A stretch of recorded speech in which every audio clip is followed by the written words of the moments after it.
All right, you guys, it is finally here. Talafalava, and thank you for tuning in to Living Samoan. If you are a part of my non-Samoan speaking community, please know that Talafalava is a common greeting that we use in the Samoan culture, which ultimately translates to a simple hello. I am so excited to start this journey of vlogging with you guys. My hope for this vlog is that I'm able to influence and share all things life living Samoan. I've always admired the power of sharing, especially a good word share. Whether you're telling a story or you're sharing a scripture or a quote you found online, or you're singing a song, whatever it may be, just know that if things are speaking to us, more than likely those things can speak to somebody else. So here I am, ready to share. Today will be an all about me introduction video to share who I am, what I do, and why. So let's get to it.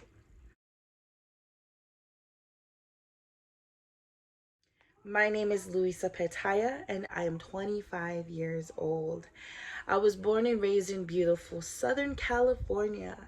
God first family always has been my most cherished mentality. First, I am a lover of God. I am not perfect, nor am I here to preach to you. I believe that all things, people, and experiences in life are carefully handpicked and purposefully placed by God. I was born and raised in a local Samoan Christian church where I spend quite a bit of my time.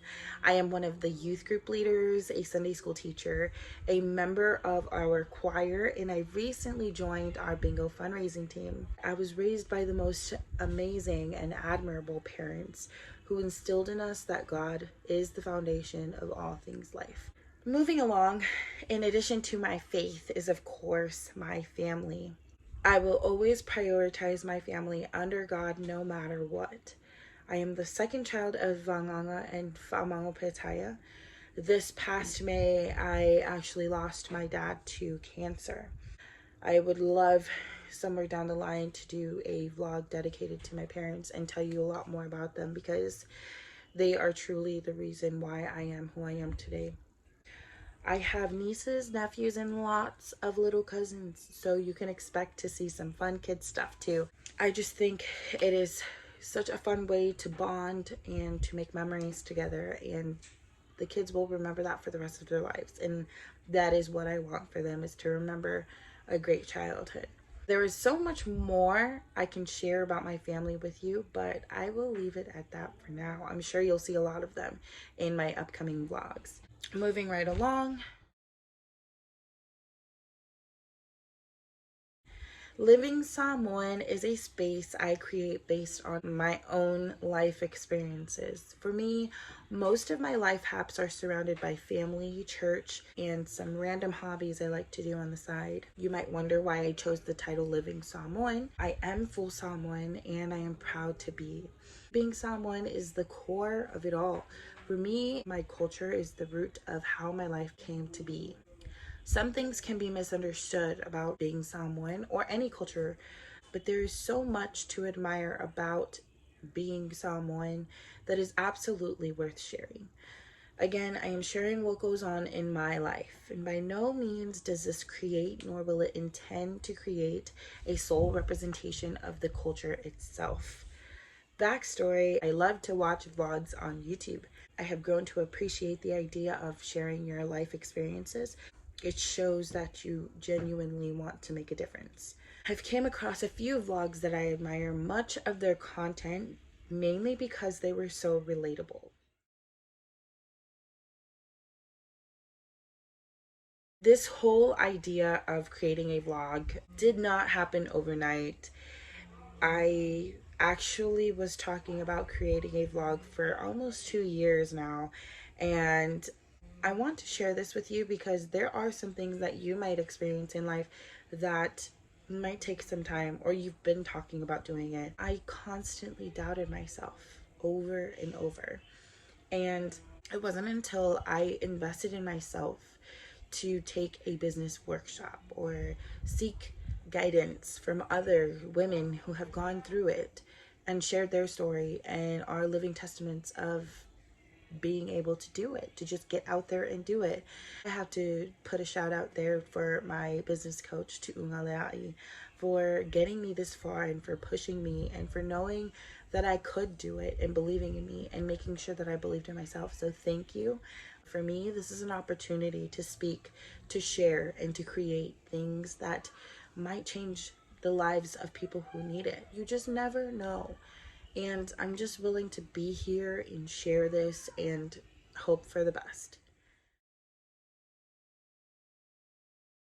So earlier this month, I posted a question box where you guys could ask me things about living Samoan or some personal questions as well. Here are some of those questions.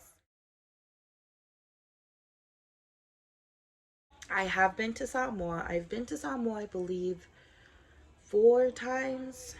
I believe so. I would love to go to Samoa just to like explore and know more about the island. But most of the times I've been to Samoa, it's just for a fa'alavelave. It's very beautiful. Love the lifestyle there. I love the beaches, scenic views. I'm a big fan of scenic views. I believe that any life is hard. Honestly, I don't think that it's particularly only Samoans who live a hard life. I think it pertains to a lot of people. The challenges that we face, it's whether we have the strength to seek the help that we need. Again, I'm speaking from my experience. Like, this is what I had to do to push through.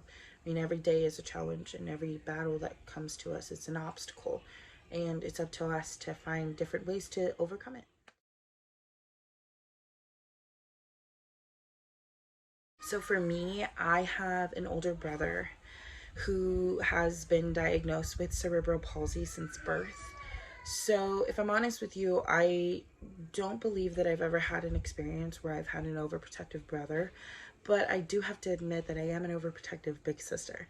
I love really hard, so I'm always looking out for my younger siblings or my younger cousins.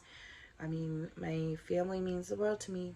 I've mentioned that before, so I get super overprotective because I would rather share what I've been through in hopes that they wouldn't do the same, or I would share my perspective being an outsider and knowing that sometimes we don't see the outside, all those different things.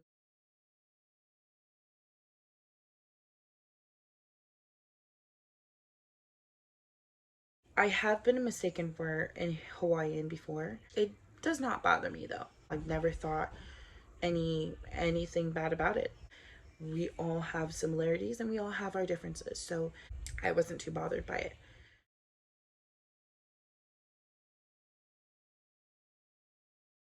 I would say that my favorite cultural dish is definitely some palusami and galo.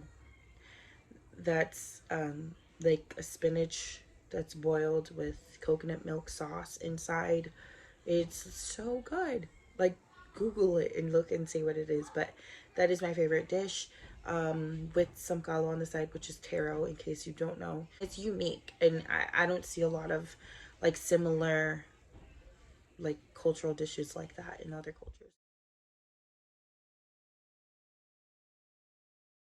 I do speak Samoan. At least I try to.